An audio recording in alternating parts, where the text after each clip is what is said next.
কি বলা হচ্ছে নিশ্চয়ই দেখতে পাচ্ছ, overview of cell structure. Cell স্ট্রাকচারের উপরে ওভারভিউ আমরা এখানে একটু দেখব, মানে আউটলাইন। এখানে আমি একটা ইঁদুর একটা জীবী হিসাবে নিলাম। এই ইঁদুরের দেহের মধ্যে আমরা বিভিন্ন একক বা ইউনিট বা সেল দেখতে পাবো। এর বাইরের যে আবরণটা, যেহেতু অ্যানিম্যাল সেল, বাইরে থাকবে সেল মেমব্রেন, আর প্লান্ট সেল থাকবে তার বাইরে থাকবে ইনার সেল ওয়াল, কোনো অসুবিধা নেই। এবং ভেতরে থাকে প্রোটোপ্লাজম। প্রোটোপ্লাজমের দুটো পার্ট, একটা নিউক্লিয়াস এবং সাইটোপ্লাজম। এবং নিউক্লিয়াসের মধ্যে মেইনলি থাকে DNA, which is genetic material. দু ধরনের কোষ আমরা পৃথিবীতে মূলত দেখতে পারি। একটি ইউক্যারিওটিক কোষ বা উন্নত, মিনস উন্নত ক্যারিওটিক, ক্যারিয়ন থেকে কথাটা এসছে। এবং তার মধ্যে অর্গানেলি থাকে, বাউন্ডেড অর্গানেলি। অর্গানেলি কী সেটা পরে আসছি। এবং এই ইউক্যারিওটিক কোষ দু রকমের হতে পারে, একটি হচ্ছে প্লান্ট সেল এবং একটি অ্যানিম্যাল। তো এছাড়া প্রোক্যারিওটিক কোষ থাকতে পারে যাদের বাউন্ডেড, মেমব্রেন বাউন্ডেড অর্গানেল থাকে না, সেই জন্য নিউক্লিয়ার জেনেটিক ম্যাটেরিয়াল থাকে বাইরে, যেমন ব্যাকটেরিয়ার ক্ষেত্রে আমরা দেখতে পাই। মনেরা কিংডমের মধ্যে যারা যারা পড়বে তারা এই আন্ডারে যাবে। এদের সঙ্গে অন্যদের যথেষ্ট পার্থক্য আছে। What are organelles? অর্গানেলস হচ্ছে little organ, very important. Little organ, that is organelle. বিভিন্ন অর্গানেলি থাকবে হচ্ছে সেলের ভেতরে থাকবে, বিভিন্ন কম্পার্টমেন্টে থাকবে। আমরা এবার সেলের ভেতরে ঢুকব। সেলের ভেতরে এই নিউক্লিয়াসের পোর্ট থেকে নিউক্লিয়াসের মধ্যে ঢুকলাম, এর মধ্যে ডিএনএ থ্রেড পাচ্ছি। যেহেতু ইউক্যারিওটিক কোষের মধ্যে ঢুকছি, এগুলো ক্রোমাটিন অবস্থায় থাকবে। কোন স্টেজে থাকবে সেল ডিভিশন ভালো করে বুঝাবো। এইখানে বলি যে সেল ডিভিশন হওয়ার আগে এরা ক্রোমোজোমে পরিণত হয়ে যায়। বাইরে থাকে দ্বি একক পর্দা বিশিষ্ট মেমব্রেন, এই ক্রোমোজোম ফর্মেশন হলো, তারপরে সেল ডিভাইড করবে। কীভাবে করবে? সেল ডিভিশনে যাব। আমরা খুব সংক্ষিপ্তভাবে বুঝি। ক্রোমাটিনের মধ্যে থাকে একটি সলিড, সেটাকে বলে নিউক্লিয়াস, নিউক্লিওলাসটা কি মেড আপ অফ রাইবোজোমস। এই রাইবোজোম কিন্তু দুরকম হয়। এই বেরিয়ে আসলো, রাইবোজোমটা কোথার থেকে বেরিয়ে আসলো? তৈরি হয়ে একদম আমরা দেখছি বাইরে তৈরি হচ্ছে, বাইরে আসছে দুরকম। এরা প্রোটিন সিনথেসিস করে। একটা হচ্ছে কি সাইটোপ্লাজম প্রোটিন সিনথেসিস করতে পারে এমআরএনএর মাধ্যমে, আবার এমআরএনএর মাধ্যমে কোথায় না এর গায়ে লেগে থাকা সিঙ্গেল মেমব্রেন বাউন্ডেড, মানে একক আবরণ বিশিষ্ট যে পর্দা, তাকে বলা হয় এন্ডোপ্লাজমিক রেটিকুলাম। যদি এর গায়ে রাইবোজোম থাকে তাকে বলা হয় রাফ এন্ডোপ্লাজমিক রেটিকুলাম, সেটা ক্লোজার টু নিউক্লিয়াস। এবং তার দূরের দিকে থাকবে যাদের গায়ে রাইবোজোম থাকবে না, তারা প্রোটিন সিনথেসিস করতে পারবে না, কিন্তু বিশেষ কাজটা করবে। এই যে প্রোটিন সিনথেসিস হলো কোথায় না, রাফ এন্ডোপ্লাজমিক রেটিকুলামের মধ্যে এই যে গোল গোল দেখতে পাচ্ছ, এগুলো প্রোটিন সিনথেসিস হলো। এইগুলো এবার কি করলো না, ভেসিকেল সৃষ্টি করলো। ভেসিকেল সৃষ্টি হয়ে প্রোটিনটা বেরিয়ে আসলো, শুধু কিন্তু প্রোটিন, পরে প্রোটিন বলবো। এই ভেসিকেলগুলো কোনো কাজের নয়। তখন এই প্রোটিনগুলো যাবে কোথায় না, গলগি অ্যাপারাটাস, যেটা হচ্ছে আমরা জানি জিইআরএল কমপ্লেক্স, পড়বো আমরা। এই যে প্রবেশ করলো জিইআরএল, এখানে কিন্তু ওই যে প্রোটিন সেটা হচ্ছে ফাংশনাল ইউনিট তৈরি হবে। কি না, এইখানে লিপিড, এবার কোশ্চেন পড়েছিল, এবং কার্বোহাইড্রেট যুক্ত হয়ে ফাংশনাল প্রোটিন এনজাইম তৈরি করবে। গ্লাইকোলিপিড আর গ্লাইকোপ্রোটিন বিভিন্নভাবে এসেছিল। লিপিডের সঙ্গে প্রোটিন যুক্ত হলো, লিপিডের সঙ্গে কার্বোহাইড্রেট সূত্র গ্লাইকোজেন। বেশ, এছাড়া ভ্যাকুওল থাকে প্লান্ট সেলে, সেন্ট্রাল ভ্যাকুওল থাকে। অ্যানিম্যাল সেলে ভ্যাকুওলের সংখ্যা কম এবং ছোট।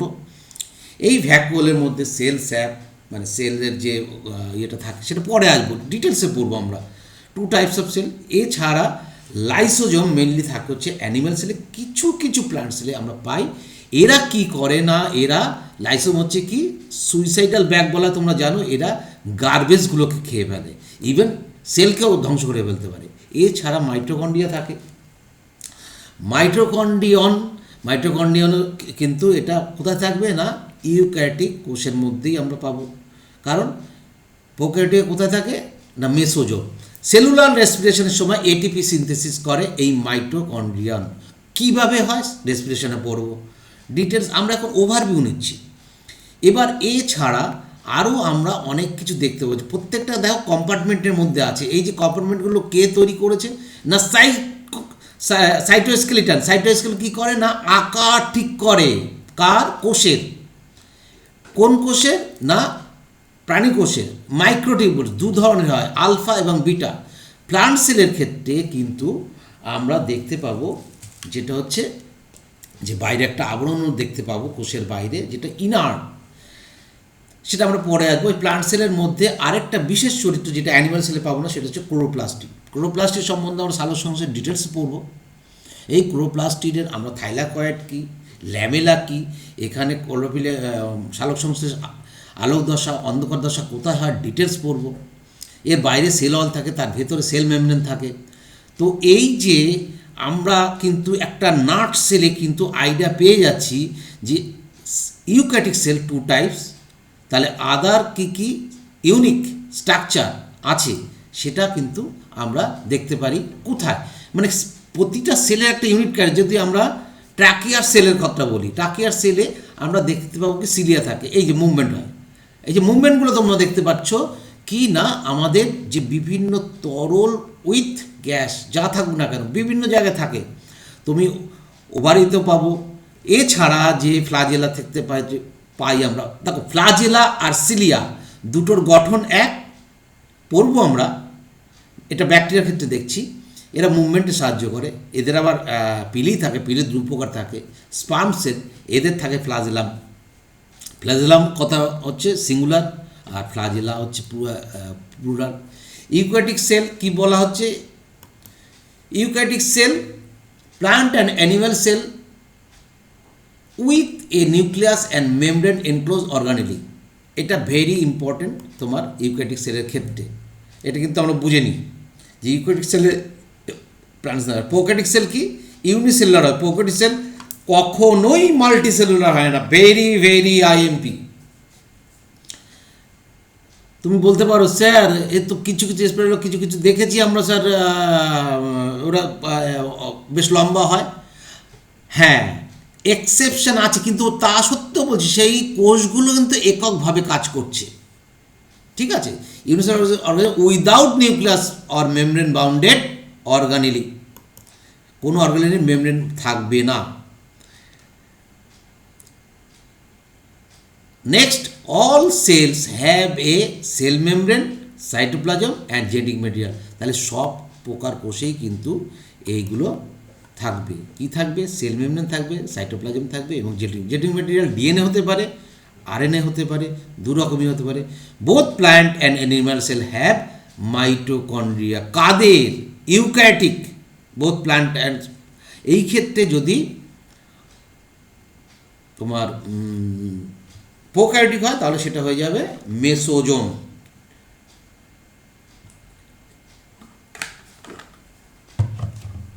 সেক্ষেত্রে হয়ে যাবে মেসোজোম।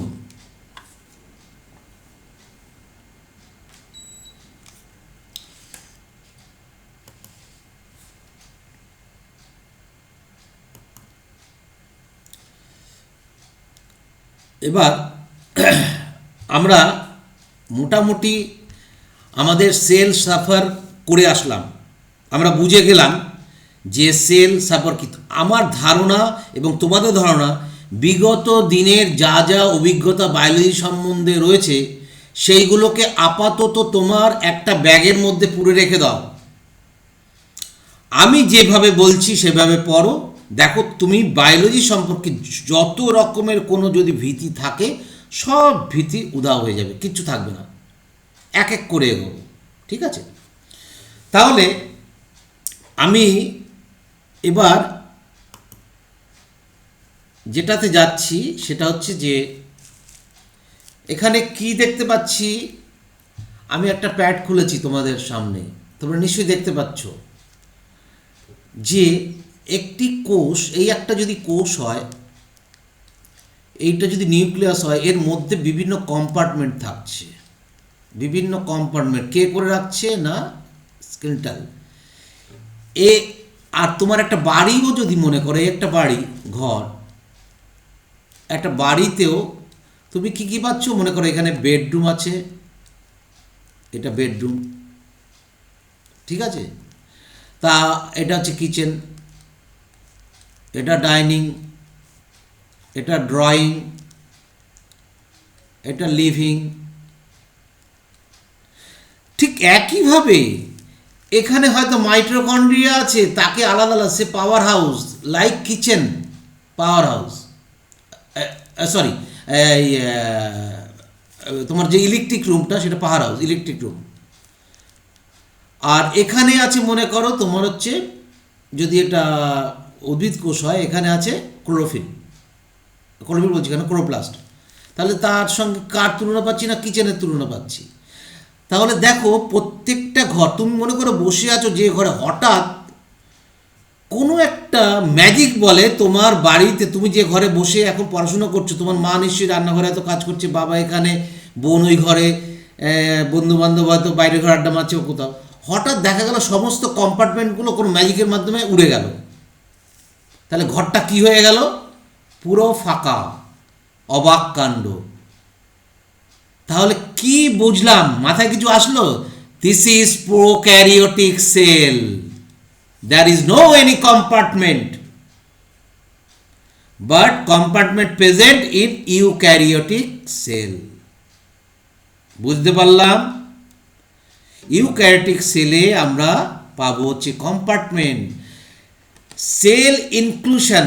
এটা একটা কোশ্চেন পড়েছিল কম্পার্টমেন্ট, এবছরই একটা কোশ্চেন পড়েছিল যে কোন কোন মানে কম্পার্টমেন্টগুলো কি কাজ করে, সেল অর্গানেলিগুলোকে আলাদা করে রাখার জন্য কম্পার্টমেন্ট। মনে করে দেখো, যারা পরীক্ষা দিয়েছিলে তারা অবশ্যই এটা পাবে।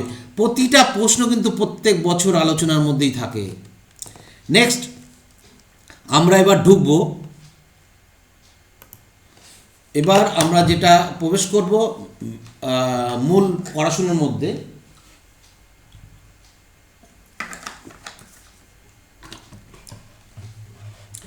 ঘটনা হচ্ছে যে যারা দেরি করে ঢুকবে তাদের কিন্তু প্রবলেম হয়, কারণ কি, নির্দিষ্ট সময় না ঢুকলে অনেকটা অসুবিধা হয়ে যায়। আচ্ছা, নেক্সট যেটা হচ্ছে, এবার আমি স্লাইড শোতে যাব। স্লাইড শো যদি কোনো রকম তোমরা দেখতে না পাও তাহলে মেসেজ করবে যে দেখতে পাচ্ছি না। আশা করি দেখতে পাচ্ছ, সবাই দেখতে পাবে। এবার স্লাইড, তোমাদের যে নোটটা আমি দিয়ে দিয়েছি নোটটার উপরে পড়াবো।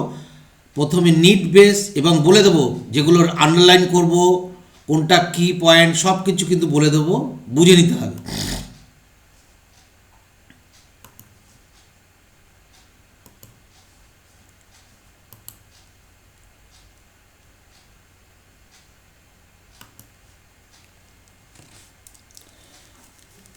দেখো প্রথমেই বলছি, যেখানে যেখানে তুমি পার্সেন্টেজ, এই যে পার্সেন্টেজ পাবে, পার্সেন্টেজটা থাকলে পরেই 100% সেটা নিট। আর যেখানে স্টার চিহ্ন দেওয়া থাকবে বা থাকবে না, তাহলে সেটাকে কি করব, সেটা নিট নয়, নিটের এক্সট্রা। আর আমার পড়ানোর এখানে এরকম একটা সিম্বল থাকবে, বুঝে যাবে যে এটা এনসিইআরটি বেসড। তাহলে এনসিইআরটি নিটের সঙ্গে এই হচ্ছে অবস্থান, বোঝা গেল? এবার পড়াতে পড়াতে দেখো মেইন যে কথাটা আছে, যে আছে সেল স্ট্রাকচার অ্যান্ড ফাংশন। একটু বলি, NCERT nothing but syllabus, only syllabus. আমি মনে করি এনসিইআরটি নাথিং বাট সিলেবাস।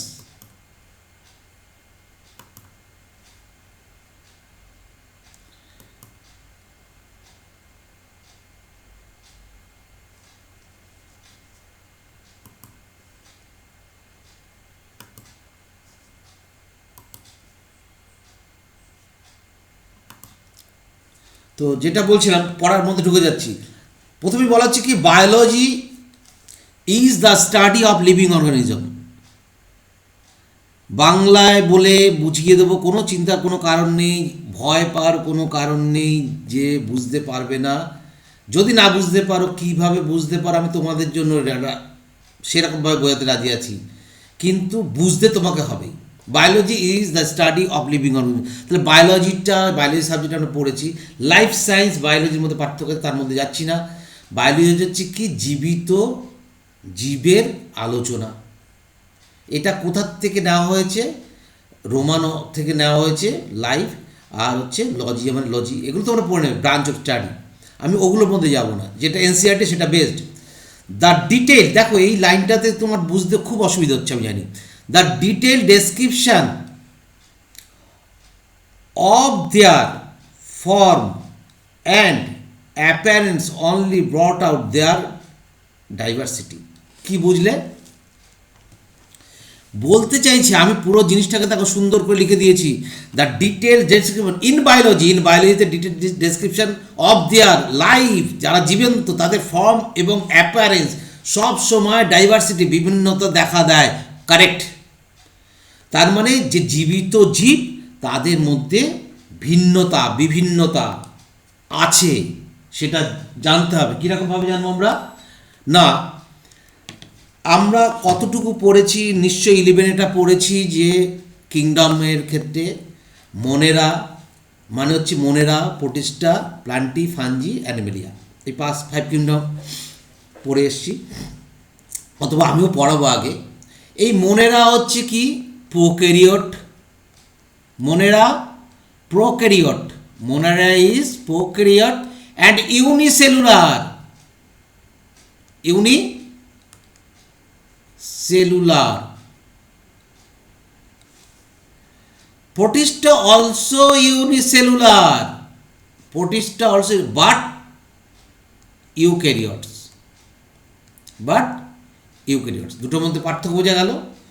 এছাড়া হচ্ছে প্ল্যান্টির দেখো কত, মনেরা দেখো ব্যাকটেরিয়া, মেনলি ব্যাকটেরিয়াকে আমরা মনেরার মধ্যে ফেলি। হ্যাঁ, তো ব্যাকটেরিয়া কিন্তু প্রত্যেক ব্যাকটেরিয়ার বাইরে কিন্তু সেল ওয়াল থাকে, কিন্তু এক্সেপশান আছে। আমি একটা কোশ্চেন করে রাখছি, এমন ব্যাকটেরিয়ার নাম বলতে পারো যার বাইরে সেল ওয়াল নেই? উইদাউট সেল ওয়াল এমন ব্যাকটেরিয়া? কোশ্চেন বলে দেবো। প্ল্যান্টির মধ্যেও ভাগ আছে। কোথার থেকে ভাগ আছে? না, ব্রায়োফাইটা, টেরিডোফাইটা, পরপর জিনোস্পার্ম, অ্যাঞ্জিওস্পার্ম, বিভিন্ন ফাঞ্জির মধ্যে ভাগ আছে। ব্যাকটেরিয়ার মধ্যে বিভিন্ন রকম ভাগ রয়েছে। তাহলে এই যে ডাইভার্সিটি মানে ভিন্নতা। তাহলে ভিন্নতা কোথায় কোথায় পাচ্ছি? না, অ্যানিমেলিয়ার মধ্যে পাচ্ছি। দেখো প্রোটোজোয়া থেকে শুরু করে মানুষ, কত রকম ডাইভার্সিটি, সেটাই বলা হচ্ছে এখানে। না বুঝতে পারলে পরবর্তী আলোচনায় আবার যাব। যেমন আমি এখানে একটা ডায়াগ্রাম দিয়ে বোঝানোর চেষ্টা করেছি যে এই যে ডায়াগ্রামে দেখতে পাচ্ছি স্টার ফিশ, বিভিন্ন রকমের আছে, কাঁকড়া ফাঁকড়া অনেক রকম আছে, প্ল্যান্ট আছে। তাহলে এই যে বিভিন্ন রকমের ডাইভার্সিটি আমরা দেখতে পাই। ডাইভার্সিটির কথাই বলা হচ্ছে যে ভিন্নতা থাকবে। তাহলে কোষের পরিবর্তন, কোষের আকারের পরিবর্তন, কোষের কাজের পরিবর্তন। কোষের আকার কিসের উপর নির্ভর করে? খুব ভাইটাল কোশ্চেন, কোষের আকার কিসের উপর নির্ভর করে? তাহলে এখান থেকে যে কোশ্চেনটা, দেখো এতখানি পেজের মধ্যে এই যে আগের পেজটা ফিরে এসেছি, এখান থেকে আমি কী মনে রাখবো, কি আমাকে মনে রাখতে হবে? একটাও কি গোল দিয়েছি? না, গোল দিইনি, কিন্তু একটাও গোল দিইনি। এইখান থেকে গোল দিলে পরেই আমি বলতাম যে, কারণ এগুলো তোমার মনে থাকবে, এগুলো মনে রাখার কোনো ব্যাপার নেই, সেই জন্য দেখো কোনোটাই গোল দিইনি, কিন্তু যেটা থেকে কোশ্চেন, এখানেও কোনো গোল দিচ্ছি না। নেক্সট যেটা হচ্ছে যে এই ডাইভার্সিটি থেকে কতগুলো ডেট আমরা পাবো, যেগুলো আমরা পালন করি। ইন্টারন্যাশনাল ডে ফর ডাইভার্সিটি 22 মে, এটা পড়ে রাখবে। 5 জুন, এগুলো প্রত্যেকটা পড়বে, আমি পড়বো না, সময় ডেটগুলো জানিয়ে যাব, তোমরা মুখস্থ রাখবে। 6 সেপ্টেম্বর কিসের জন্য, 22 এপ্রিল কিসের জন্য, মনে রাখতে হবে, কিন্তু সময় নষ্ট করবো না এতে। এগুলো কিন্তু এনসিইআরটির বাইরে। এবার যেটা যে ডাইভার্সিফাই আলোচনা করলাম, সেল বলছি ডাইভার্সিটি, অফকোর্স। আচ্ছা, কুফার সেল কোথায় থাকে? আমরা জানি লিভারে থাকে। তার গঠন আলাদা, তার ফিজিওলজি আলাদা, তার বিহেভিয়ার আলাদা। সে কি করে? জীবাণু ধ্বংস করে। আবার হেপাটোসাইট, তার চেহারা আলাদা। দেখো এই যে হেপাটোসাইট সেল, তার চেহারা আলাদা। কুফার সেলস চেহারা আলাদা, মানে আকার আলাদা। তাহলে ডাইভার্সিফিকেশান স্ট্রাকচারের দিক দিয়ে, ডাইভার্সিফিকেশান ফিজিওলজির দিক দিয়ে, ডাইভার্সিফিকেশান বিহেভিয়ারের দিক দিয়ে। কিডনির কাছে যাও, নেফ্রন, নেফ্রনের ফিজিওলজি কী,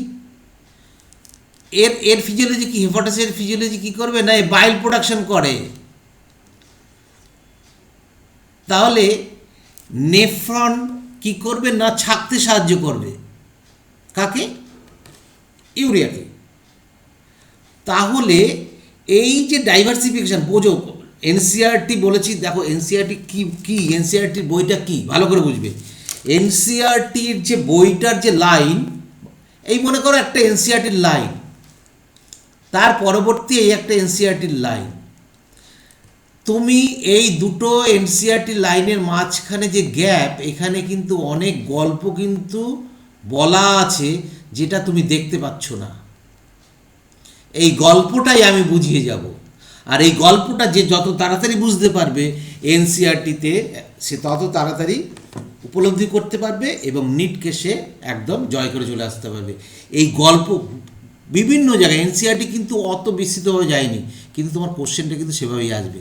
এইখানে কিন্তু ডিটেলসে একটা তোমার যেটা হচ্ছে লিভার রেড সেলের যে ইয়েটাকে দেখানো হয়েছে। নেক্সট যদি আমরা আসি, যে দেখো এখানে একটা দিয়েছি কি স্টমাক, এখানে কি সিক্রেশন হয়, HCl। আচ্ছা HCl সিক্রেশন করে কে না, স্টমাকের যদি আমরা পড়বো ডিটেলস, এখানে একদম সময় নষ্ট করব না। HCl সিক্রেশন করে কে, parietal cell or oxyntic cell, parietal cell or oxyntic cell. এই parietal cell or oxyntic cell কি সিক্রেশন করে, HCl। দেখে নিও কীভাবে করে, খুব ইজি জিনিস। আর যেটা চিফ সেল বা পেপটিক সেল, সেটা হচ্ছে জাইমোজেন, এনজাইম সিক্রেশন করে পেপসিনোজেন। তাহলে দুটো সেলের দেখো ফিজিওলজি আলাদা, তার ফাংশন আলাদা, তার গঠন আলাদা, তার শেপ আলাদা, সব আলাদা। সেই জন্যই বলা হয়েছে এনসিআরতে ডাইভার্সিটি। ডাইভার্সিটি কি, ডাইভার্সিটি যেমন অ্যানিম্যাল, প্রথমেই কিন্তু গল্প করেছি বিড়ালের সঙ্গে কুকুরের মিল নেই, সেরকম বিড়ালের সঙ্গে যেমন কুকুরের মিল নেই, কিন্তু মিল আবার আছে, কোষ তো আছে, গঠনগত মিল আছে, কিন্তু ডাইভার্সিফিকেশান আছে। তা লিভার সেল ডাইভার্সিফাই করছে কার সঙ্গে, তোমার নেফ্রনের সঙ্গে, প্যাঙ্কেটিক আইলেটস অফ অ্যাঙ্গেলহামের সঙ্গে, এরকম ডাইভার্সিফিকেশন করছে। নেক্সট চলে আসো, it is the cell theory. Next কি বলছে দেখো, এনসিআরটি সেল থিওরি, গোল চিহ্ন দিলাম। তাহলে তোমাকে কি করতে হবে, বাদিকের যে পেজ থাকবে সাদা পেজে সেল থিওরি কথা লিখতে হবে। এই গোল দেওয়ার অর্থ হচ্ছে, তাই এখান থেকে কোশ্চেন পড়ে, it is the cell theory that emphasizes the unity underlying this diversity of form,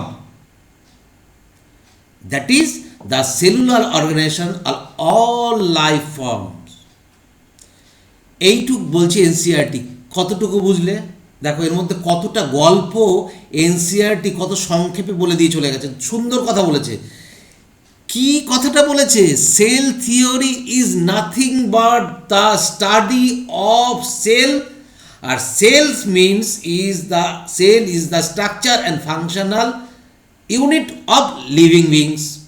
এই কথাটাকে দেখো ঘুরিয়ে কতভাবে বলেছে, it is the cell theory that emphasizes unity underlying this diversity. এই যে ভিন্নতা, এই যে বিভিন্নতা, এই যে ডাইভার্সিফাই, এই ডাইভার্সিং ফর্মসের মধ্যে ডাইভার্সিফাই, সেগুলো হয়েছে কোথার থেকে, সেলুলার অর্গানাইজেশন, যে সেই অর্গানাইজেশন বিভিন্নতা হয়েছে, যার জন্য দেখো কেন মানুষের সঙ্গে একটা বিড়ালের পার্থক্য কি, অনেক পার্থক্য। তাহলে তার সেলুলার অর্গানাইজেশনের পার্থক্য, তার ডিএনএর পার্থক্য, তার ভেতরে চলে যাচ্ছে, সে পার্থক্যর জন্যই তো একটা মানুষকে মানুষ, একটা বিড়ালকে বিড়াল, একটা আম গাছকে আম গাছ। বোঝা গেছে? তাহলে cell theory that emphasize the unity underlying this diversity of forms, that is the cellular organization of all life form. পরে আমি যেটা লিখে দিই, cell theory demonstrate that cell is the structure and functional unit all living being. Unit কথাটা লেখা নেই, ওটা কোনো অসুবিধা বুঝে নিও। Cell theory also created very important sense of mystery. এ তো মিস্ট্রি, সেন্স অফ মিস্ট্রি, তো এটা আমাদের তো সত্যিই তো অবাক কাণ্ড, সিক্রেসি, আমরা জানি না, এখনো পর্যন্ত জানি না। একটা গান আছে না, জিন্দেগি কা সফর হ্যায় ক্যায়সা সফর, সেল কা সফর হ্যায় ক্যায়সা সফর, কোন সেল কোথায় কি কোন কাজ করছে এখনো পর্যন্ত আমাদের কাছে মিস্ট্রি। এক একটা সেল এক এক রকম ফাংশন ইউজ করে, তাহলে কি বলবে দেখো এইখান থেকে কত তোমাকে কিন্তু খুব ইজি কোশ্চেন করছে না আজকাল, আজকাল কিন্তু ঘুরিয়ে কোশ্চেন করছে, অন্তত না হলো 20% question. Cell theory also created a sense of mystery around living phenomena, that is living ফেনোমেনার যে মধ্যে sense of mystery, that is যা আগে আলোচনা করলাম, কি বললো, ফিজিওলজিক্যাল, ইন লিভার সেলে কি হেপাটোসাইট কি সিক্রেশন করছে, বাইল। দেখো ফিজিওলজিক্যাল যে মিস্ট্রি, বাইল সিক্রেশন করছে, ওর যে বাইল সিক্রেশন করার কথা সেটা যতদিন না পর্যন্ত আবিষ্কৃত হয়েছে ততদিন সেটা মিস্ট্রি ছিল, এখন আমাদের জানা। কিন্তু এখন ক্যান্সার সম্বন্ধে কি আমরা জানি? ক্যান্সার আমরা কি কিওর করতে পারছি? অতএব sense of mystery around living phenomena কোথায় কোথায়, ফিজিওলজিক্যাল অ্যান্ড বিহেভিয়ারাল। কোন সেল কি আকর্ষণ হবে, যেমন কুফার সেল, দেখো একই লিভারে হেপাটোসাইট থাকছে, কুপার সেল থাকছে, একটা বিহেভিয়ার এক এক রকম, একটা ফিজিওলজি এক এক রকম, তাহলে সেন্স অফ মিস্ট্রি, তাহলে কোনটা কোনটা পয়েন্ট হলো এরকম। কিন্তু কীরকম আসবে এখান থেকে কিন্তু দারুণ কোশ্চেন করতে পারবে কিন্তু। Which of the following is correct, which of the following is correct about the sense of mystery in cell theory? অনেক কিছু বলল, বলার পরে তোমাকে বলল physiological and behavioural process of living will, this is only correct. আর অনেক কিছু ঢুকিয়ে দেবে কিন্তু, বুঝতে পারছি, বুঝতেও পারছো নিশ্চয়ই। Next, this mystery was requirement of integrity of cellular organization for living phenomena to be demonstrated and observed. তাহলে এই যে মিস্ট্রি কি এদের প্রয়োজন, কি কি কি প্রয়োজন, integrity of cellular organization, integrity of cellular phenomena, এই জায়গাটায় কতটা গল্প লুকিয়ে আছে ভাবো তো, মাথায় কিছুই মনে ঢোকেনি। এই যে কথাটা লেখা আছে, লাইনটা আরেকবার পড়ো, আমি একটু জল খেয়ে নিই। কি বললাম, ইন্টিগ্রিটি, এইটা কি প্রয়োজন, কিসের প্রয়োজন, কি রিকোয়ার করে, ইন্টিগ্রিটি অফ সেলুলার অর্গানাইজেশন। মনে করো কোনো কারণে তোমার দেহের মেটাবলিজম কমে গেছে, সেই মেটাবলিজম বাড়াতে হবে, কি দরকার, থাইরক্সিন হরমোন দরকার। থাইরক্সিন হরমোন কে সিক্রেশন করবে, থাইরয়েড গ্ল্যান্ড। থাইরয়েড গ্ল্যান্ডকে কে ইন্ডিকেশন দেবে, থাইরয়েড স্টিমুলেটিং হরমোন। কোথার থেকে আসছে, অ্যাডনোহাইপোফাইসিস, পিটুইটারি থেকে। পিটুইটারিকে কে বলে দিয়েছে, না হাইপোথ্যালামাস। কি সেই হরমোনের নাম কি, হ্যাঁ বলো বলো বলো, জানো, ক্লাস 9-10 পড়ে এসছো, এখানে অনেকেই আছি 11-এ। হাইপোথ্যালামাস থেকে সিক্রেশন হয়, কি হবে, তাহলে থাইরয়েড স্টিমুলেটিং হরমোন কোথার থেকে সিক্রেশন হয়, আমরা পিটুইটারি। তাহলে থাইরয়েড যেটা হচ্ছে তোমার সিক্রেট করতে সাহায্য করবে সেটা হচ্ছে, তাহলে দেখো ব্যাপার হচ্ছে, যেমন মনে করো অ্যাড্রিনালিন, অ্যাড্রিনালিন কোথায়, অ্যাড্রিনাল কর্টেক্স থেকে, তাহলে তাকে কে বলবে, অ্যাড্রিনোকর্টিকোট্রপিক হরমোন। সেই অ্যাড্রিনোকর্টিক হরমোনকে আবার কে সিক্রেশন করতে বলবেন, তাই হাইপোথ্যালামাস। তাহলে এই যে এটা কোশ্চেন দিয়ে দিলাম, তাহলে অ্যাড্রিনোকর্টিকোট্রপিক হরমোন এবং থাইরয়েড স্টিমুলেটিং হরমোনকে সিক্রেশন করতে বলে হাইপোথ্যালামাস, কিন্তু সেই হরমোন দুটোর নাম কি, বোঝা গেছে, কোশ্চেন রইল, আমি সব বলে দেবো না, পড়তে হবে। Next, in studying and understanding the physiological and behavioral process, one can take a physico-chemical approach and use cell-free system to investigate. কি বলছে এনসিইআরটি? এনসিইআরটি এখানে কি বলতে চাইছে? ফিজিকো মিনস ফিজিক্স,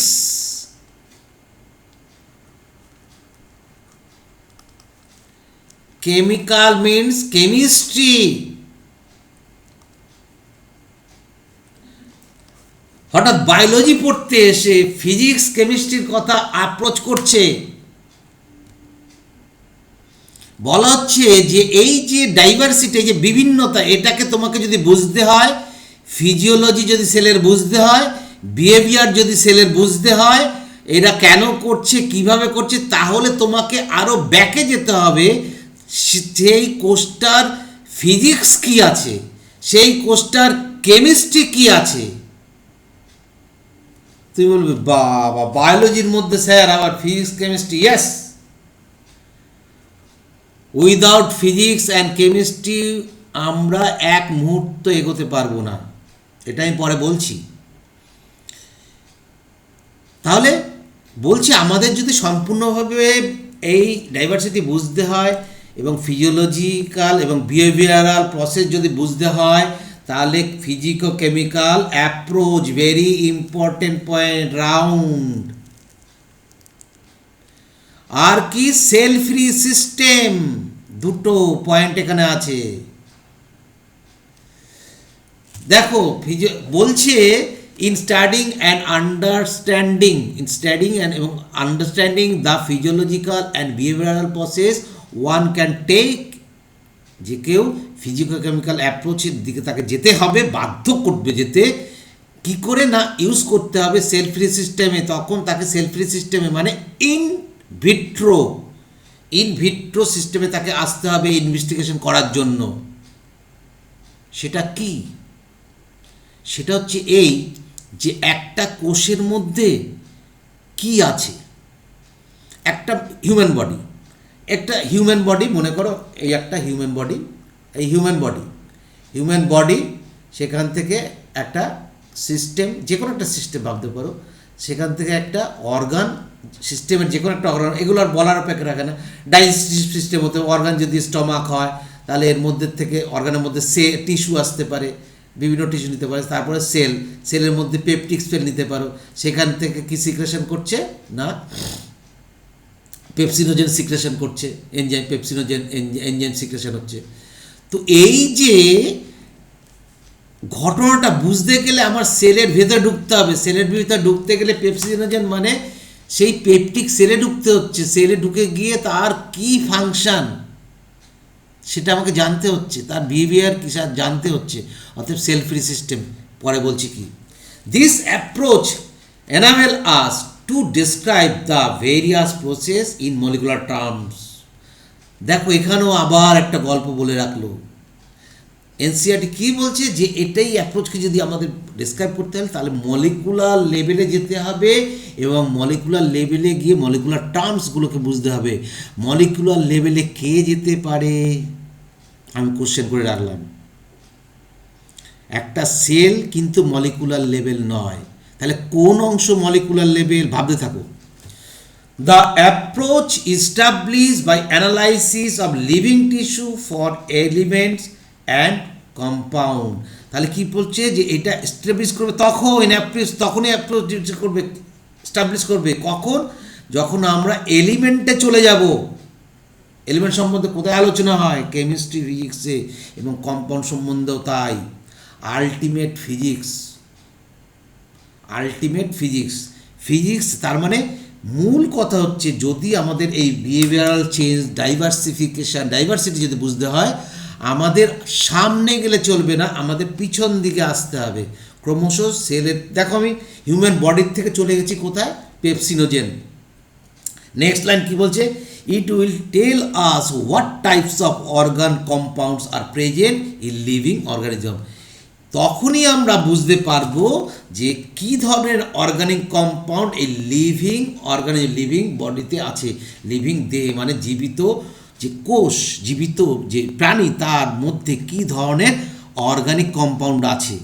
দেখো বিভিন্ন কোষে বিভিন্ন রকম অর্গানিক কম্পাউন্ড, সেজন্য বিভিন্ন কোষের কাজও বিভিন্ন, তাই না?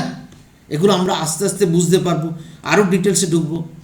নেক্সট, এবার আমরা এটা জানবো কী করে, না সেটা হচ্ছে আউট অফ এনসিআরটি, যেটা এনসিআরটি বলে দেয়নি কিন্তু আমাকে জানতে হবে। দিস প্রসিডিউর হচ্ছে cell fractionation method. Cell fractionation method কি না, আমরা কোনো সেলকে তার মলিকুল লেভেল অবধি আমরা যেতে পারি, কিন্তু চেষ্টা করব, এবং চেষ্টা করতে হবে না, সেটা করতেই হবে, মলিকুলার কম্পোনেন্টকে অ্যাকুরেট রেখে, তাদের পারলে জীবিত অবস্থায় রেখে। তো বলা হচ্ছে কি, cell fractionation is process used to separate cellular components. Cellular components কোনগুলো? মাইটোকন্ড্রিয়া, প্লাস্টিড, গলগি বডি, যা বলতে পারো, while preserving individual function of each component। মানে বলছে আমরা যখন করব তাদের প্রিজার্ভিং করব কি, ইন্ডিভিজুয়াল ফাংশন, আলাদা আলাদা ফাংশনগুলোকে আমরা তাহলে বুঝতে পারবো। This is a method. দেখো তুমি হয়তো ভাবতে পারো, স্যার কোথায় এনসিআরটি পড়াচ্ছেন, এনসিআরটির বাইরে কেন? মনে হতেই পারে, বিগত বছরগুলিতে যাদের এগুলো মনে হয়েছিল তারা কিন্তু নিটের বাইরে, তারা নিটের বাইরে, আর যাদের মনে হয় রে তারা কিন্তু ডাক্তার হয়ে গেছে। তাহলে এখানে কি বলতে চাইছি, বলতে চাইছি cell fractionation is a method by which cellular components are কি বলছে separated but in living condition থাকবে।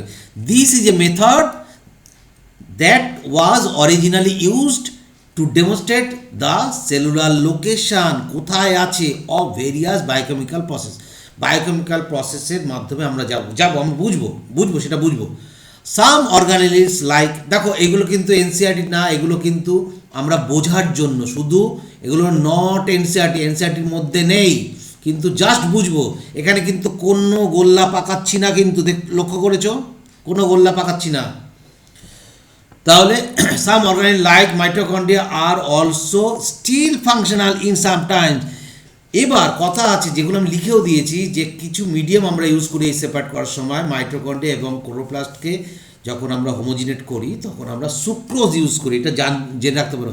এগুলো কেন বলছি, এই যে সুক্রোজ, যাদের এইমস দেওয়ার ইচ্ছা তাদের জন্য goal. Sucrose medium is used to separate mitochondria or chloroplast by cell fractionation method।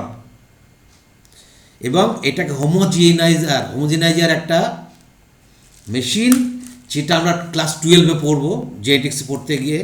এখানে আমরা সামান্য একটু আলোচনা করব এই হোমোজিনেট কথাটা কি। এটা হচ্ছে হোমোজেনাইজার একটা machine. This is homogenizer machine. আমরা টিস্যু বা সেলকে নিলাম, এই সেলগুলোকে হোমোজেনাইজেশন করালাম।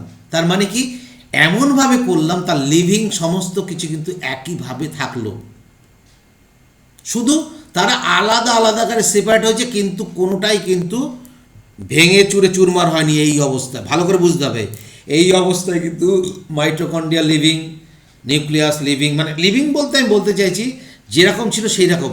কীভাবে রাখলো, শুধু হোমোজিনেট করলাম আমি, হোমোজিনেট করে যেটা হোমোজিনেট পাওয়া গেল, হোমোজিনেটকে আমি সেন্ট্রিফিউজ মেশিনে দিলাম। এটা বিভিন্নভাবে পাক দিতে হয়, এটা সম্পর্কে আমরা ডিটেলসে তোমরা অনেকেই জানো, তাও বলে দিচ্ছি। একটা আরপিএম করে বিভিন্ন টাইমে বিভিন্নভাবে ঘোরাতে হয়। ঘোরাবো আমরা কি, ডিফারেন্সিয়াল সেন্ট্রিফিউগেশন মেথডে।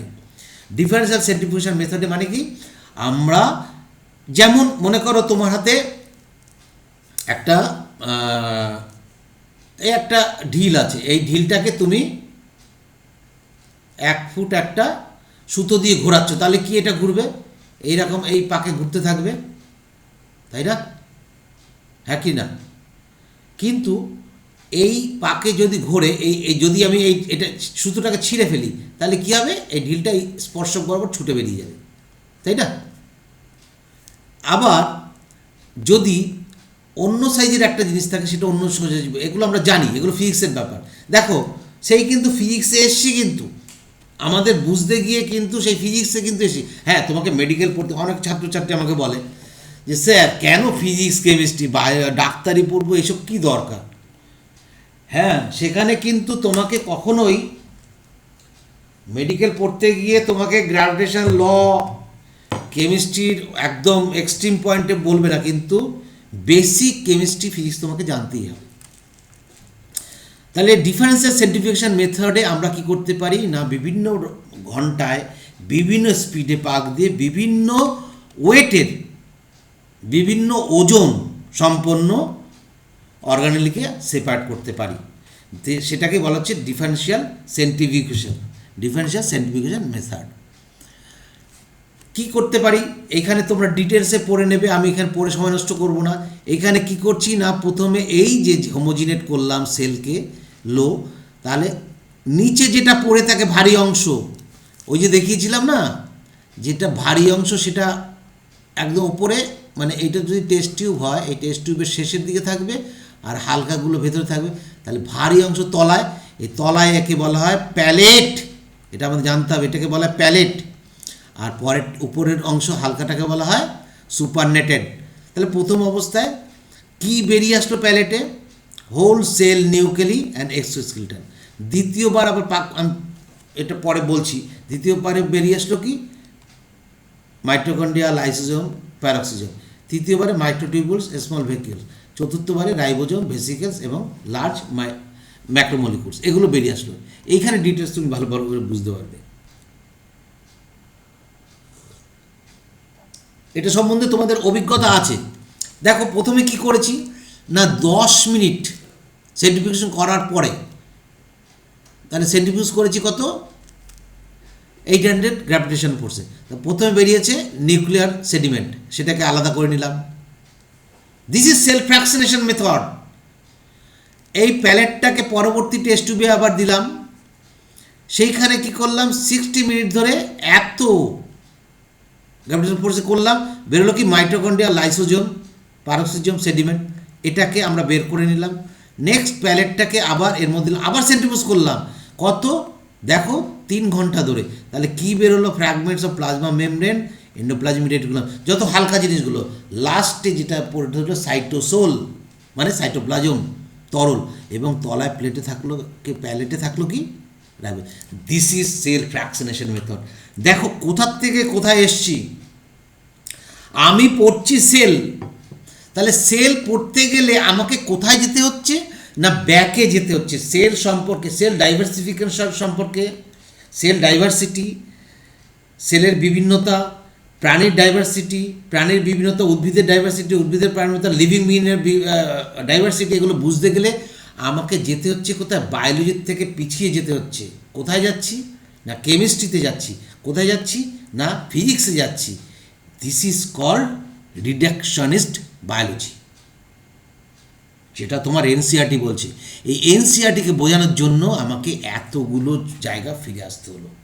নেক্সট কি বলছে, in the next stage one can ask, কেউ কোশ্চেন করতে হবে, what are the component doing inside cell. এই কম্পোনেন্টগুলো, যে কম্পোনেন্টগুলো বলে আসলাম, এগুলো কিন্তু দেখো একটাও কিন্তু এনসিআরটিতে বলা নেই, কিন্তু এখানে কিন্তু দেখো এনসিআরটি বলে দিল কোশ্চেনে যে কম্পোনেন্টসগুলো কোষের মধ্যে কী কাজ করছে। What are this components doing inside cell. তাহলে মাইটোকন্ড্রিয়া কী কাজ করছে সেটা জানতে গেলে আমাকে সেল ফ্র্যাকশনেশন করে, এখন আমি জেনে গেছি, তুমি হয়তো জেনে গেছো, কিন্তু প্রথমে যখন জানতে হয়েছে তখন পড়বে যখন, তখন বুঝতে হবে যে আমি কিছু জানি না, নতুন করে জানছি। ঠিক সেইভাবেই একজন বিজ্ঞানীর চোখ দিয়ে দেখতে হবে। And in what way they carry out gross physiological process, like কী করে সে ডাইজেশন করে, এক্সক্রিশন করে, কী করে মনে রাখে, কী করে সে প্রতিরোধ করে, কী করে সে চিনতে পারে, এইগুলো কী করে হচ্ছে। এতগুলো কোশ্চেন, সব কোশ্চেনের উত্তর হচ্ছে কি না, আমাকে মলিকুল লেভেলে গেলে পরে আমি সমস্ত কোশ্চেনের উত্তর পেয়ে যাব। In other words, we are answer the question what is the molecular basis, যেটা বলছিলাম, basis of all physiological processes. Molecular বেসিসটা কি দ্যাট ইজ ফিজিক্স। নেক্সট কি বলছে দেখো, গল্পটা কোথায় যাচ্ছে।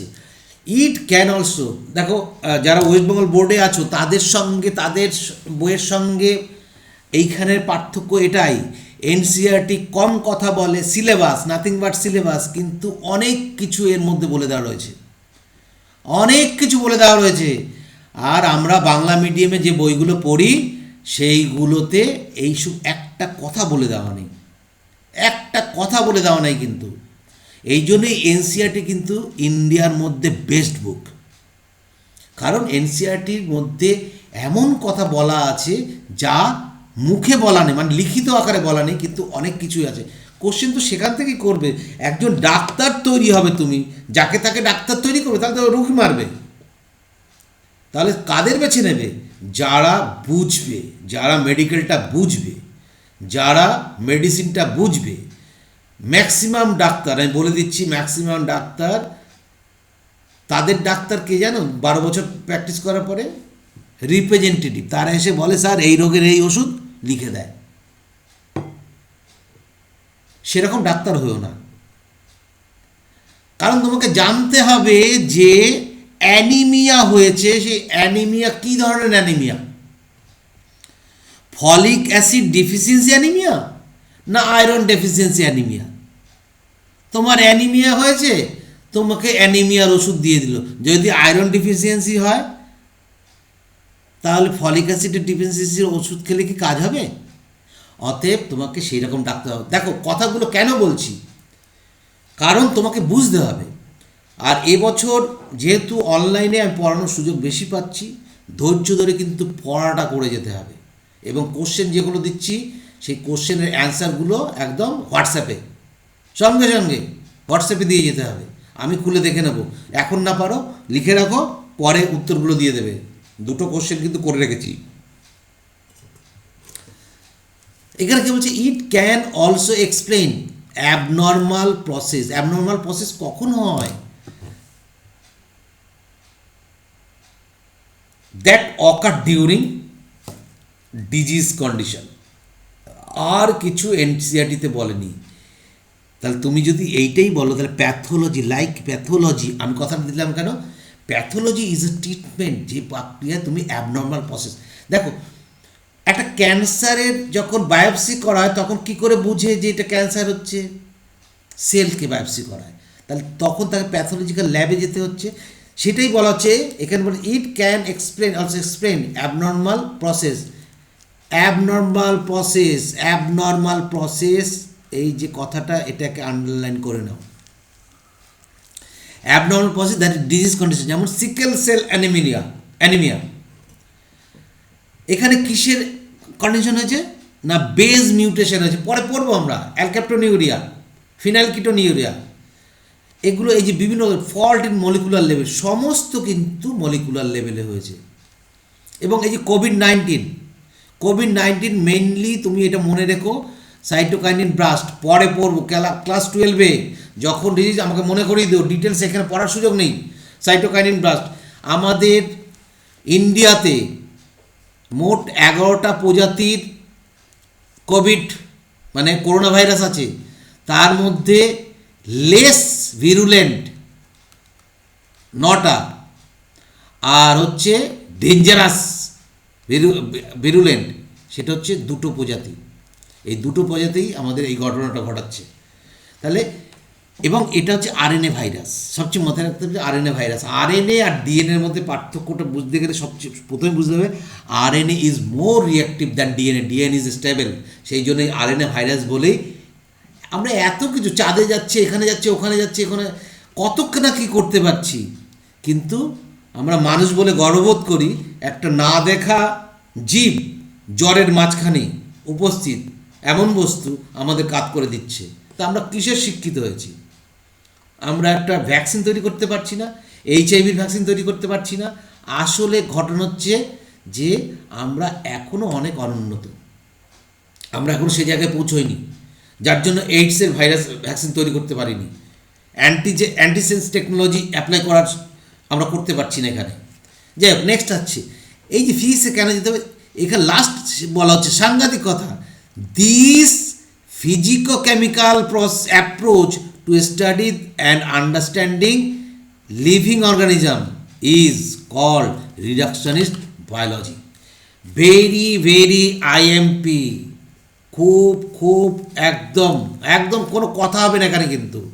ফিজিকো কেমিক্যাল প্রসেস ইন বায়োলজি, যাকে বলা হয় रिडक्शनिस्ट बायोलॉजी।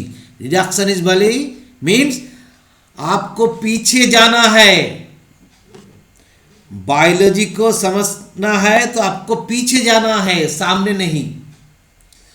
তোমাকে বায়োলজি যদি বুঝতে হয় পিছন দিকে যেতে হবে। কোথায় না, প্রথমে কেমিস্ট্রি যেতে হবে, কেমিস্ট্রি থেকে ফিজিক্স যেতে হবে। আর ফিজিক্স হচ্ছে আলটিমেট, এটাকেই বলা হচ্ছে তোমার reductionist biology. The concept and technology of physics and chemistry are applied to understand biology. তাহলে এতক্ষণ পরে মনে হয় এনসিইআরটি রিডাকশনিস্ট বায়োলজিটা আমার মনে হয় বোধগম্য হয়েছে, যদি না বাড়তি কথাগুলো বলতাম, যে বাড়তি কথাগুলো এনসিইআরটিতে বলা নেই, যে গল্পগুলো এনসিইআরটিতে করা নেই। তাহলে রিডাকশনিস্ট বায়োলজি থেকে কোশ্চেন তো পড়বে। এবার তুমি কিন্তু উত্তর করে আসতে পারবে কোথার থেকে পড়বে, কী পড়বে। আমরা তো সব জেনে গেছি সেল ফ্র্যাকশনেশন মেথড কী, সেখান থেকে পড়ুক না। আমরা যাবো মলিকুলে, রিয়াকশনে মলিকুলে যেতে গেলে কী করতে হবে সেটাও বুঝিয়ে দিচ্ছি, সেটাও পরপর আসছি।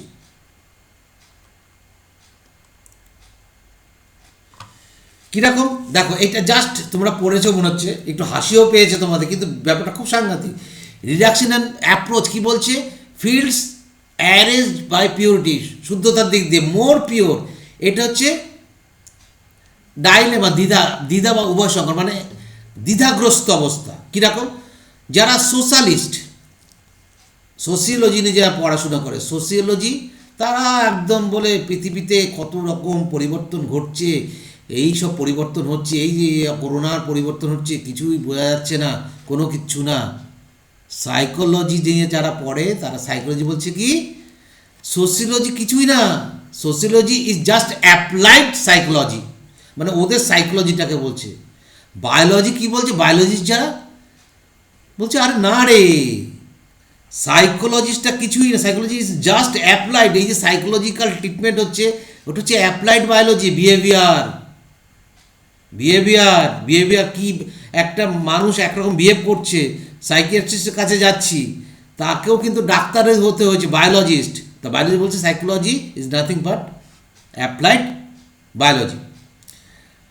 কেমিস্ট যারা কি বলছে, আরে বায়োলজি কিছুই না, বায়োলজি আবার কি, বায়োলজি জাস্ট অ্যাপ্লাইড কেমিস্ট্রি। এরা ঠিক কথা বলছে একদম, biology is just applied chemistry. আর ফিজিক্স সে দাঁড়িয়ে আছে, সে বলছে আরে না না, কেমিস্ট্রি কি, which chemistry is just applied physics. Yes, a টপে দাঁড়িয়ে আছে, একদম টপে দাঁড়িয়েছে, বলছে ও তুমি যাই বলো না কেন, তোমাকে ফিজিক্স অ্যাটমে আসতেই হবে, একদম গোড়ায় আসতে হবে, তবেই তুমি বুঝতে পারবে। এবং ম্যাথমেটিক্স দূরে দাঁড়িয়ে বলছে হ্যাঁ কী ব্যাপার, কী হচ্ছে ওদিকে, কিছুই বুঝতে পারছি না। আমি ম্যাথমেটিক্সকে ছোটো করছি না, ম্যাথমেটিক্সকে না জানতে পারলে তুমি ফিজিক্স জানতে পারবে না, আর ফিজিক্স না জানতে পারলে তুমি কেমিস্ট্রি বুঝতে পারবে না, আর কেমিস্ট্রি না বুঝতে পারলে তুমি বায়োলজি বুঝতে পারবে না। অতএব ফিজিক্স, কেমিস্ট্রি, বায়োলজি জানতে গেলে ম্যাথের টাচ থাকতে হবে। হ্যাঁ, তোমাকে ডাক্তারি পড়তে গেলে biology is the best subject, এটাকে তোমাকে পড়তেই হবে। কত আছে, 360 নম্বর, তার মধ্যে দিয়ে 347 হায়েস্ট উঠে বসে আছে। এটাকে এবছরও ক্রস করতে কেউ পারেনি। তোমাকে 350 থেকে 355 পেতে হবে। কি করে পাবে তুমি ঠিক করো, আমি কিন্তু পথ দেখিয়ে দেবো, কোশ্চেন কিন্তু বাইরের থেকে আসবে না। নেক্সট, যেমন এখানে আমি যদি দেখি যে একটা বডির থেকে যাচ্ছে হচ্ছে অর্গান। দেখো রিডাকশনিস্ট বায়োলজি কি, রিডাকশনিস্ট অ্যাপ্রোচ টু স্টাডি বায়োলজি কি, তোমাকে রিডাকশনিস্ট বায়োলজি বোঝানোর জন্য আমাকে কোথায় নামতে হচ্ছে, তুমি দেখো সেলে যাচ্ছি, সেইখান থেকে আমাকে ঘুরতে হচ্ছে কি একদম সাব সেলুলার অর্গানেলি প্রসেসে মাইটোকন্ড্রিয়া বিভিন্ন বিভিন্ন বিভিন্ন আছে, সেখান থেকে যাচ্ছি হচ্ছে বিভিন্ন, কোনোটা প্রোটিন, কোনোটা কোনোটা জিন, বিভিন্ন লেভেলে যাচ্ছি। তাহলে আমাকে যেতে হচ্ছে কোথাও একদম গোড়ার লেভেলে যেতে হচ্ছে, ফিজিক্স লেভেলে। যেমন হিউম্যান বডিতে, একটা হিউম্যান বডির থেকে আমরা একটা ফিঙ্গার নিলাম, থাম নিলাম, সেই থামের দেখো রিজেকশন বায়োলজিটা কী নিচে লেখাও আছে, তুমি পড়লে বুঝতে পারছো। সেখান থেকে আমি এপিথিলিয়াল, বাইরের চামড়াটা নিলাম, সেখান থেকে এপিথিলিয়াল নিলাম, সেই এপিথিলিয়াল কোষ থেকে একটা সেল নিলাম, সেই সেল থেকে একটা মাইটোকন্ড্রিয়া নিলাম, সেই মাইটোকন্ড্রিয়ার থেকে আমরা পলিরাইবোজোম নিলাম, পলিরাইবোজোম থেকে আমরা রাইবোজোম নিলাম, রাইবোজোম থেকে আমরা টিআরএনএ এবং প্রোটিন নিলাম, প্রোটিন থেকে আমরা এবং টিআরএনএ থেকে আমরা চলে গেলাম মলিকুলে। তাহলে এই মলিকুল মানে ফিজিক্স। এই ফিজিক্স থেকে, ফিজিক্স না বুঝতে পারলে তুমি হিউম্যান বিইংস পড়বে কী করে? এই হিউম্যান বিইংস সম্বন্ধে তোমার বিরাট কোশ্চেন থেকে যাবে যদি না তোমার ফিজিক্স, কেমিস্ট্রি, এখানে কেমিস্ট্রি আছে, কেমিস্ট্রি দেন বায়োলজি, এই যদি তুমি না আসো তুমি বুঝতে পারবে না। দিস ইজ, এখানেও সেই কথাটাই আরেকটু, এটা এইমস লেভেলে আলোচনা, এইমস যারা পরীক্ষা তাদের জন্যই, মেডিকেল ট্রিটমেন্টের ক্ষেত্রে বিভিন্ন রকম হয়, এটা ডিটেলসে পড়ার দরকার নেই, যারা এইমস দেবে তাদের জন্যই এটা, এগুলো শেষের দিকে আলোচনা করব। Fundamentally a reductionist idea is an idea that state the whole is no more than sum of its part। বলছে কি বললো কথাটা, যে ফান্ডামেন্টালি পুরো জিনিসটা, পুরো বডিটা, পুরো অর্গানিজমটা কোনো গুরুত্ব রাখবে না যদি না তার অংশগুলোকে পর পর করে যোগ করে তুমি না বোঝো। Reductionist idea. Next, in particular terms, reductionism states that every biological theory and fact may be deduced from studying the simplest components of the biological system is question। তাহলে যে কোনো সিম্পলেস্ট কম্পোনেন্ট যদি বুঝতে পারি তবেই biological theory, that is sell theory বুঝতে পারা যাবে, এটাই বলা হচ্ছে এখানে। This would mean that if we were to know perfectly the trait of every biological molecule is in an organism, for example, we would to able to predict the behavior of the organism they compose। তাদের এটা reduction biology, chemistry, এখানে কিন্তু তেমন কিছু না, সেই একই কথাকেই আবার লেখা হলো, এখানে তেমন গোল চিহ্ন আমি দিলাম ওই জন্য। নেক্সট আমরা আসি যেটা হচ্ছে এনসিআরটি, আমরা cytology NCERT, according to NCERT কী বলছে না, প্রথম হচ্ছে cell is the unit of life, আর তার সঙ্গে সেল আর সাইকেল এবং সেল ডিভিশন। মেইনলি সাইটোলজি কাকে বলা হয়, এগুলো এনসিআরটির বাইরে, কিন্তু কোশ্চেন পড়ে বাবা, দেখো অনেকভাবে ঘুরিয়ে কোশ্চেন পড়েছে, এবছরেও পড়েছে, এখান থেকে পড়েছে বলে নয়, তোমাকে এইটুকু জানতে হবে, study of cell is known as, কে বলেছে, Hertwig, very very IMP, Hertwig এই টার্ম ইউজ করেছিল। আর তোমার হচ্ছে মলিকুলার এবং metabolic aspect is known as cell biology. তাহলে সাইটোলজি কি, স্টাডি অফ সেল অনলি, আর সেল বায়োলজি কি, সাইটোলজি প্লাস তার সঙ্গে হচ্ছে মলিকুলার বায়োলজি, মলিকুলার লেভেল, তাকেই বলবো সেল বায়োলজি। মলিকুলার লেভেল বুঝতেই পারছি, ডিএনএ আরএনএ জাস্ট আমি একটা বললাম, সেগুলো যখন ঢুকবে তখন তাকে বলবো সেল বায়োলজি। তাহলে সেল বায়োলজি আর সাইটোলজি দুটোর মধ্যে কোনটা গভীরতম অংশে যায়, সেল বায়োলজি, আর সাইটোলজি উপরে উপরে। নেক্সট, রবার্ট হুকের নাম তোমরা পড়েছো 1961, জানো, father of cytology, very very IMP, পড়তেই হবে, জানতে হবে। কোথাকার scientist, English, author, very very IMP, Micrographia বইতে লিখেছিল তার সমস্ত কিছু 1965-এ, মনে রাখতে হবে। এই চ্যাপ্টারগুলো অত না মনে রাখলে হবে, 18 চ্যাপ্টার, অবজার্ভ, এবং যে কর্কের উপর কাজ করেছিল, কর্ক বলতে আগের যে হোমিওপ্যাথি শিশির যে ঢাকনাগুলো মানে কর্ক থেকে নেওয়া হয়, সেই গাছের, সেই গাছটার সাইন্টিফিক নেম হচ্ছে কর্কোরাস সুবের প্ল্যান্ট, এটা Latin word. Cella, cella that means এই সেলা এইভাবে দেখতে পেয়েছিল। উনি কি দেখেছিল, উনি লিভিং সেল দেখেনি কিন্তু।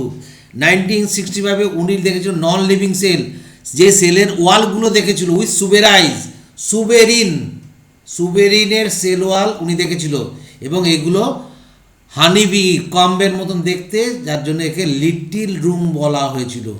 এগুলো একটু দেখে নেবে, কিন্তু যেগুলো বললাম সেগুলো ইম্পর্টেন্ট। এই যে ওনার নিজের হাতে তৈরি করা মাইক্রোস্কোপ, তখন তো আর মাইক্রোস্কোপ কেউ তৈরি করতো, তাদের ইন্টারেস্ট তাদের তৈরি করতে হতো, এবং এইভাবে লাইটটাকে আনতে হতো, এখানে অবজেক্ট রাখতে, একটু দেখে নিও ওনার দেখতে এরকম। আর এই যে প্রথম বইটা, ওনার বইয়ের যে cover page, this is cover page, দেখে রাখবে। নেক্সট দেখো, সিপি কার্ল পি সন, এ হচ্ছে father of modern, father of cytology কে? Father of cytology Robert Hooke, আর মডার্ন সাইটোলজি তার বইয়ের নাম কি? Cell book. মনে করো ইন্ডিয়াতে ফাদারকে, ইন্ডিয়া হচ্ছে A K Sharma. Cell theory কি? Cell theory, cell is the structure and functional unit of all living being. এটা আমি আলোচনা করি। ওয়াজ গিভেন, কে দিয়েছিল? Schleiden and Schwann, very very IMP. Cell theory কারা দিয়েছিল? Very very IMP, Schleiden and Schwann. বুঝতেই পারছি এটা এবং এটা। সেল থিওরি এক্সটেন্ডেড করেছিল কে? রাডলফ ভিরকাউ। ভিরচাও উচ্চারণ করো, ভিরকাউ উচ্চারণ করতে পারো। এ কিন্তু সেল ডিভিশনে অনেক কথা বলে, সেল ডিভিশনের সময় আমরা আলোচনা করব। Cytogenetics, very very IMP, J H A Muller, এখানে নেই, 12-এ পড়বো। Cytogenetics term used by J H Muller. তাহলে সাইটোজেন, দেখো সেল বায়োলজি কি? Cytology plus molecular biology. আর জেনেটিক, সাইটোজেনেটিক্স কি? সেই সেল বায়োলজি প্লাস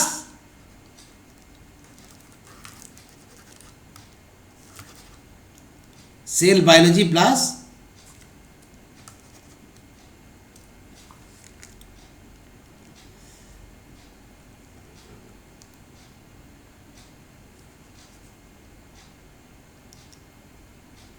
হ্যাং করে গেছে।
হ্যাঁ, তোমরা আমার কথা কি শুনতে পাচ্ছ? মাইকটা খুলে বলো, হ্যাং করে গিয়েছিল, শুনতে পাচ্ছ? হ্যালো, ঠিক আছে।